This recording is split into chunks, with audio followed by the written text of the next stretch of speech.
Well, I don't know if this is actually a silver cross, but it does feel kind of bulky, so I'm going to take a look at it later, but that'll be cool if it is.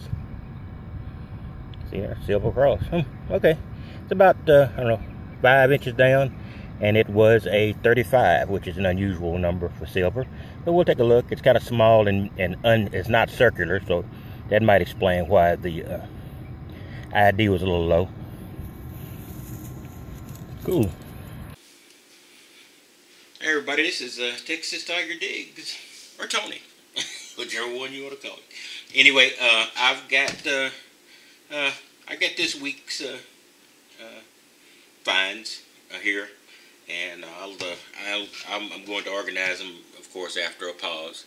I just wanted to note that I had a very good day on one of my days here, like a 45-minute hunt, and an unusual high return.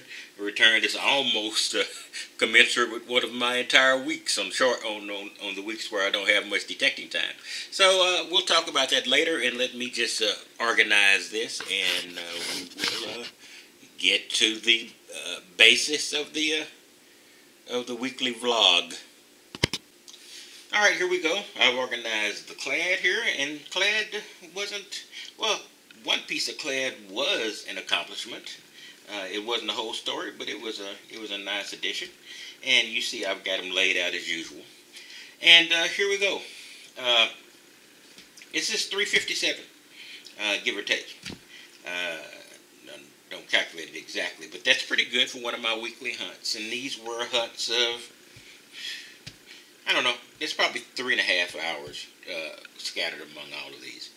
And among the interesting things I found, and I found 3, they were very interesting things, and other things that were just moderately interesting, is I found something that's much rarer than silver, and only moderately, only a little bit easier to find than gold. And our Canadian neighbors to the north, and our Australian friends down under, you have your toonies and loonies in Canada. You have your $1 and $2 coins down in Australia, and I see you find them quite frequently. But $1 coins are not found frequently in the United States, but that's what this is. This is an ancient, quote unquote, this is a Susan B. Anthony dollar. I finally could see her face, but I couldn't initially. But then I could see the $1, and it's a 1979. I could see that fine, so then I knew it was Susan B. Anthony's face, and now I can determine it pretty easily. And that's a very, very rare occurrence. This is my second dollar coin of this year.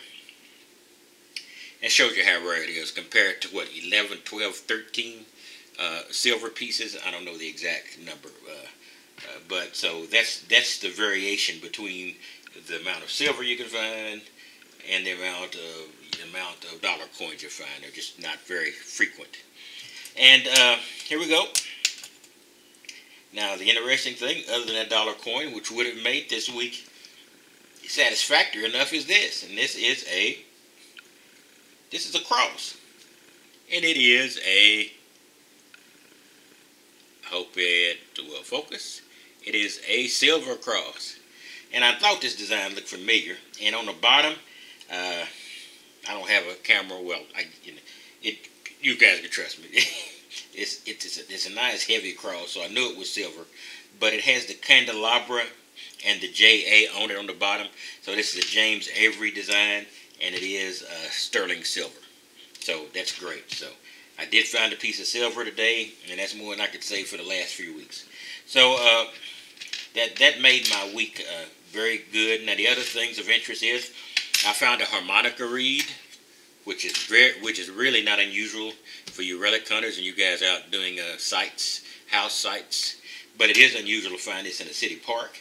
But this city park wasn't always there, and I know where I found this. So there's a good chance there might be a little relic area in this park, because this park was not always a park, of course. And in one of my other parks, I found all these shotgun head stamps. And this is a park of some age. So, and I think these are pretty old head stamps. So, I'm in an area where it's possible I can find something that's pretty old.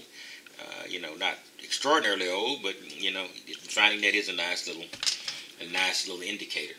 And I found this lighter out there, which is great because I can use this lighter, and it is fully functional. I can use this lighter on my paracord. I won't have to use my soldering iron. I can actually use a lighter as suggested.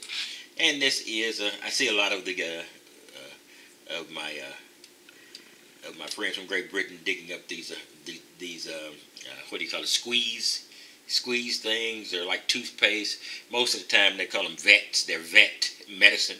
I see them digging up a lot of those. This I thought was going to be at least silver when I dug it out. It appears to be just pot metal, but it read like a quarter. I'll examine that a little bit more closely, but I'm 99% sure it's junk. And, you know, a normal smattering of trash, and not anywhere near the trash I get. I throw most of it in a bag, and I just don't feel like taking it all out.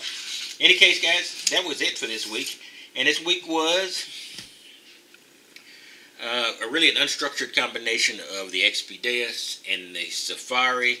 I don't think I had the Macro Racer out any. I am going to be taking the Tesora Outlaw out some next week, but those are plans ahead. In any case, that's all I've got, and I will see you next time. I don't know if I'm going out hunting again today or not, but this is a good terminating thing, the little silver piece, because if I go back out and find another silver piece, I have double the silver, but I'm going to just make sure that from this point forward, everything goes on to next week. So if something miraculous happens, if it's really miraculous, I won't be waiting to show it, but if it's another piece of silver, you probably would see it in next week's vlog. In any case, that's all I've got, and I will talk to you later, and you have a wonderful day.